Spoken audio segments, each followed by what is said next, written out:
Hello friends, today I am recording a video on reading chapter 15 of Sai Satcharitra. I am doing it after recording after a long time. Sorry for the long absence. Okay, now let's move to the chapter 15 where I am at present. In this chapter, there are few stories.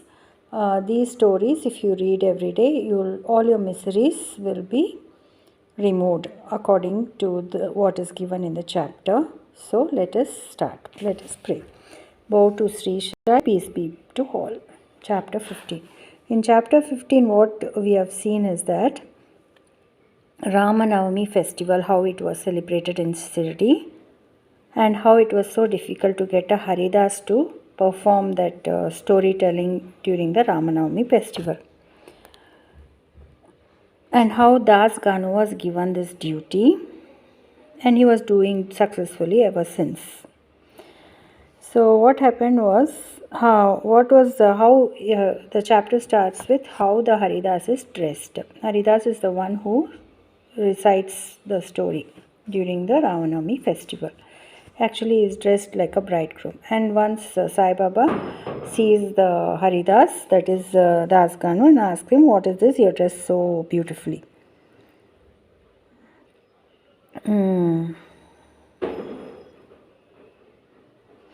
So after that, he describes all the beautiful dress that he is wearing, and in the Sai Baba tells him to avoid all this. So from that day onwards, whenever Das Ganu was performing the kirtan, he never wore all these dresses. That's how he starts. And then he says he has to be bare from waist upwards, and a pair of chilip was in his hands, that one which makes that sound, and a garland around his neck, and it is not in consonance with the practice generally followed by all the Haridas, but is the best and the purest method. The sage Narad, from whom the Kirtan Paddhati originated, wore nothing on his torso and head. He carried a veena in his hand and wandered from place to place singing the glory of the Lord. So what is it? Why he should be like that? Just like Narada Muni, who used to be bare-bodied from waist upwards with just a garland and a veena. Like that, Haridas has to have only chilip and wear a garland and nothing on his head or on his torso. So this is the kind of dressing he must be having. He must follow while doing kirtan. That was Sai Baba's advice to Das Ganu. Then what happened, like this, when Das Ganu used to go around doing the kirtan, there was this one Chulkar.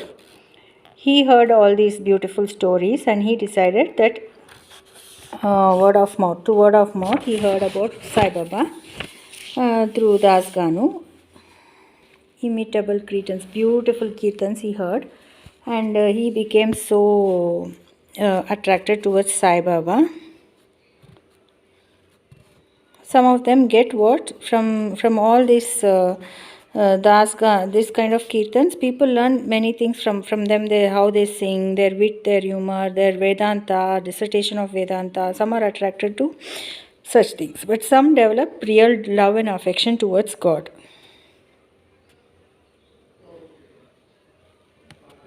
Huh? Jan Kadao. While Das Ganu was doing kirtan in Kopineshwar temple in Thana, one Chulkar, a poor man, serving as a temporary employee in the civil court in Thana, was among the audience. He heard Das Ganu's kirtans most attentively and was much moved. He there and then mentally bowed and vowed to Baba, saying, "Baba, I am a poor man, unable to support my family. If by your grace I pass the departmental exams and get a permanent post, I shall go to Shirdi, fall at your feet and distribute sugar candy in your name." As luck would have it, Chulkar did pass the exam, get the permanent post, and now it remained for him to fulfill his oath, and sooner the better. So Chulkar, what he did, because he was a very poor man, he decided that he will not use sugar anymore in his tea, and he saved money like that, and then he went to Shirdi. Then he distributed sweet candy and coconut, broke in front of Sai Baba. He did that, and then immediately Baba recognized him and he said, "You have been sacrificing sugar in your tea just to come and visit me." So by this instance, by quoting this instance, what we come to learn is that Sai Baba is always there immediately with his devotees day and night. Okay, once he accepts them, he is there with them day and night. Go wherever you wish over the wild world. I am with you. My abode is in your heart and I am within you. Always worship me who is seated in your heart as well as in the hearts of all beings. Blessed and fortunate indeed is he who knows me thus. What a beautiful and important lesson Baba had thus imparted to Mr. Chulkar. Next story is about the two lizards. Once that lizard was tick-ticking in the masjid. That time, what happened? Out of curiosity, the devotees asked Baba, the tick-ticking of the lizard signified anything. The devotees sat silent. So Baba said, this lizard sister is coming from Aurangabad to meet her. So this lizard is very happy and it's tick-ticking. So everybody sat silent and then thinking, oh, anything like this, will this happen? And immediately at that time, one gentleman came from Aurangabad with a horse back to see Baba. He wanted to proceed further, but his horse would not go as it was hungry and wanted grams. He took out a bag of grams from his shoulders to bring grams and dashed it on the ground and removed dirt. A lizard came out from there and in the presence of all climbed up the wall.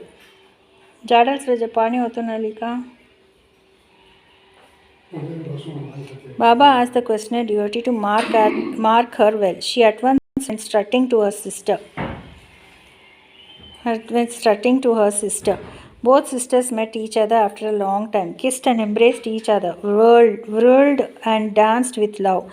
Where is Shirdi and where is Aurangabad for the lizard? How should a man on horseback come there from Aurangabad with the lizard? And how should Baba make the prophecy of meeting of the two sisters? All this is really very wonderful and proves the omniscience, the all-knowing nature of Baba. Omniscience and all-knowing nature of Baba.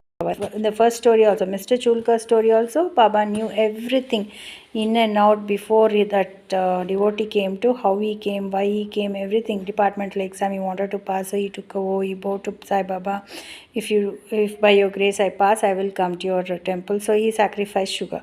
Now here also lizard, Baba came to know that her sister is coming from Aurangabad to meet her and they are feeling happy, so they're tick-ticking. So Baba knows everything. He is omniscience. He is there everywhere and omnipresent. He is everything he knows and everything everywhere he is there.